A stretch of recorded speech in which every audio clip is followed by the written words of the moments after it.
Hey there, welcome to my channel where I take you on tours of tiny homes and creative spaces. Today we're going to be taking a tour of a space that encompasses two of my favorite home types, A-frames and tree houses. That's right, today we're going to be taking a tour of a tree frame. We're going to meet the owner Nick and learn what inspired him to design an A-frame in the sky. And I think once you see the interior, you're going to be absolutely wowed. I know I was. And if you like these kind of videos, please make sure to subscribe and hit that notification bell so that you know every single time I publish a new tour. But right now, let's go take a tour of this A-frame treehouse. Will you join me? Will you roll? Make this house our tiny home.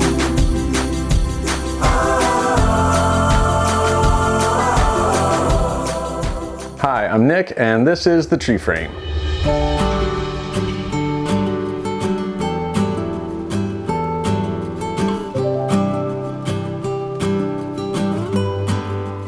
I wanted to build an A-frame in a tree because I thought it was unique. I also love the architecture. I think it's simple, sexy, beautiful, classic, and I just thought that there was a space for it here between these trees on our property. The first drawing was September 5th in 2020. I've kept that drawing, and it's just kind of like an Ewok village A-frame, with the stairs coming up. But in the end, it was me working with the framer to finalize the design. So the tree frame is 13 feet off the ground. The apex is about 34 feet, and each floor we have about 9 feet of headspace. So the build process, it was kind of tricky just because of its remote location. Being out in Index, we're only an hour from Seattle, but it's very difficult to get people to come out here and help you do stuff. And ended up really just general contracting the whole project. I ordered the windows, I found the plumber, I found the electrician, and hired and kind of coordinated all that.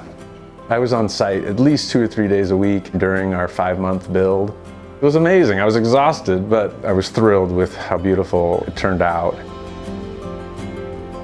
My kids get a real kick out of the treehouse now that it's done and they can enjoy the warm spaces and the soft bed that has Wi-Fi so my son can play video games. He's happy.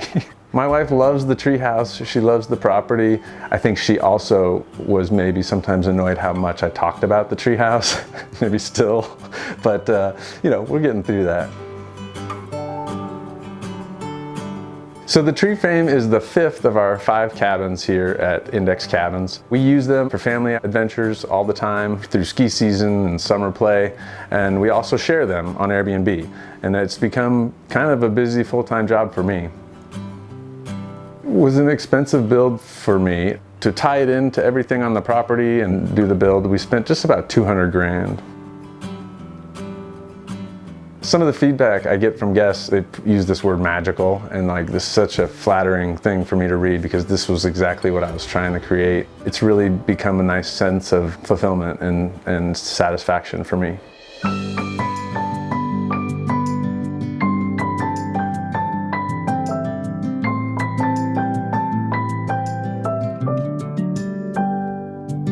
I had walked by these trees for many, many years, and for years I thought about those trees being a good, strong foundation for a treehouse, and I actually worked with the Nelson Treehouse guys to help me plan the platform. The size of the tree frame was definitely limited by how much space we had between the trees and how much good platform we could get.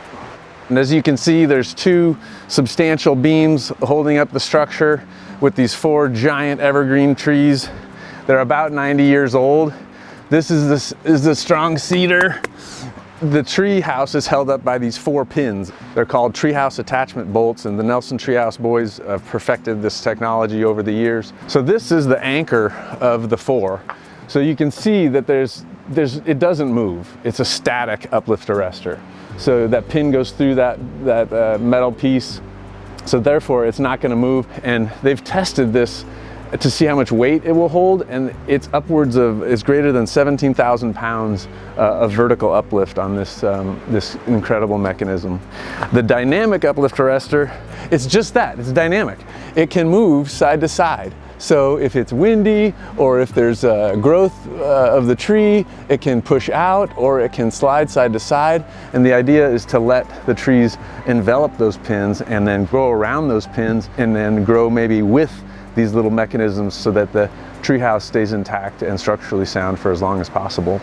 We're certainly always concerned about the health of the trees. I had an arborist come and inspect the trees to make sure that they were good. It's always a chance, you know, that something could happen, and worst case scenario, you just put a post to replace the tree if it happened. But I mean, the arborist says that they'll be here for years and years and years, so I don't know. I guess we'll see. We have a beautiful, tiny little two-person jacuzzi. Your headrests are here, so you can sit here with your date and look out into the forest and enjoy some peaceful under the treehouse time. This is what we call the pump house. It handles some of the systems for the treehouse. We've got propane that does all the heating at the fireplace, heats the entire place. These are your water lines. The blue insulated portion is a heated element so that they don't freeze in the winter. Regarding insulation, I ended up hiring a local crew to come in and insulate the entire place. We did batten fiberglass insulation all through the bays underneath. I didn't want to put too much more weight underneath the treehouse, so I ended up just using a black weed barrier cloth to cover the insulation there. Come on up. When you come up the stairs to your treehouse cabin, it should just be like you have arrived, and these lights are shining up and just welcoming you to this fun experience. I invested in a lot of exterior lighting. I wanted it to feel contemporary and modern. I always love an A-frame that has this feature where it comes out a little bit at the top. So I remember purchasing the ridge beam at 26 feet, and then everything else is about 3 feet shorter. All right, come on in.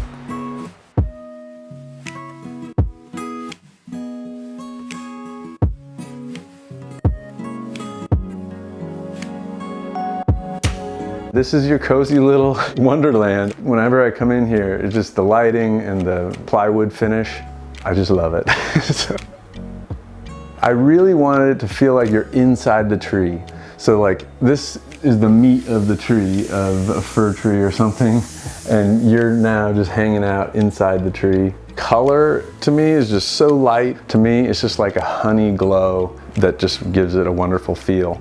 Once we got the building framed, it was an afterthought or a second thought to put in these gigantic custom skylights. These 2x8s, like as I'm sitting here, you can see almost the entire cedar tree right there, just dripping with moss and the clouds in the sky. And I wanted to just capture as much of that as possible.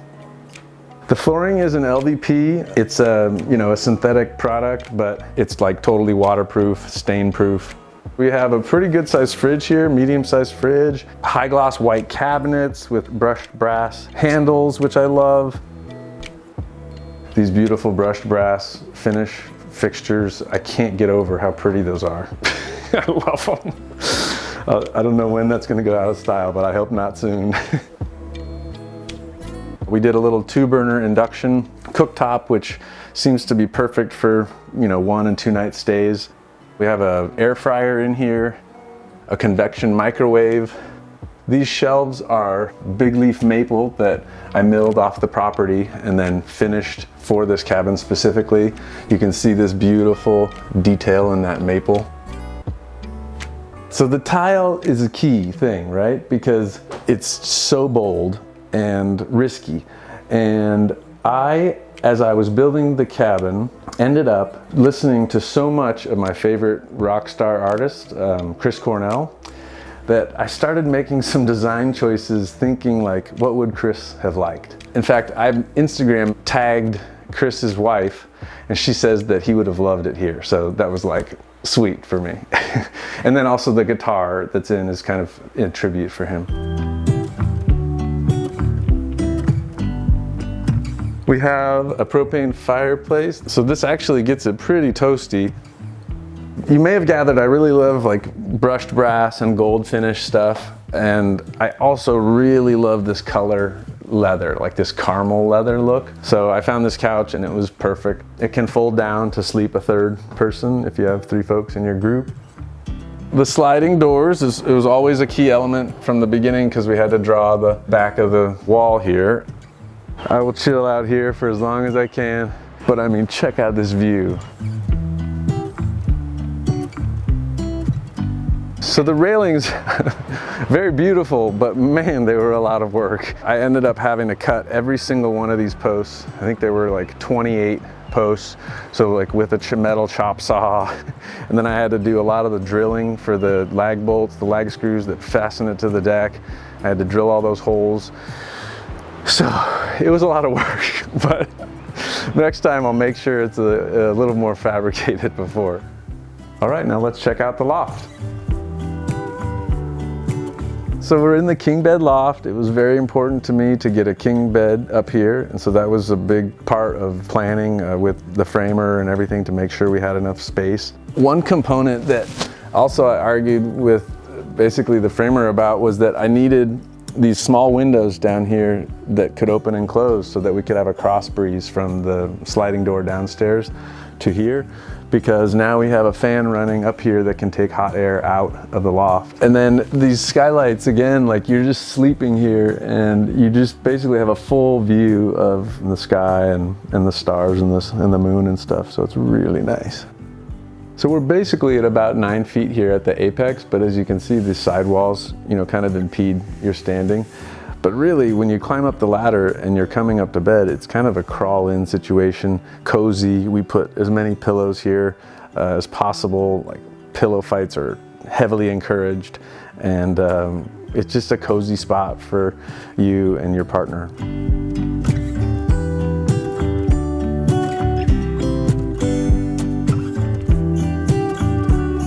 All right, well, come on over here. We can go into the bathroom. So we've got nice heated tile floors, heated toilet seat, again, brushed brass fixtures here, an LED lit mirror.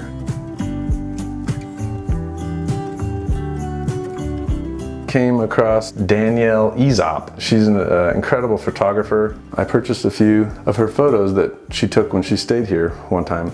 So this is from just outside, just down on the river, looking at Tom's Thumb, and then Sword Fern, and then this is the central peak of Mount Index.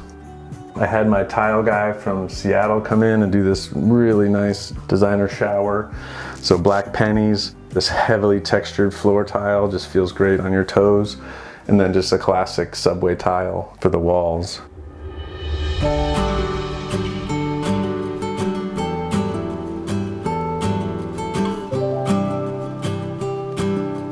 So to describe the tree frame in 3 adjectives, I'd have to say whimsical, definitely crisp interior design, and playful. I just wanted to create nice private spaces for maybe couples, but then you could also come together as a group, unplug, and be able to enjoy the river and the unique experience of just the things that I love here. Several of the guests leave very nice messages saying that they enjoyed their stay, and I just hope to continue that, and then make sure to block time every month for my family because it's so booked. Thanks for watching this week's video. Please make sure to like, share, and subscribe, and I will see you soon with another tiny or creative home tour.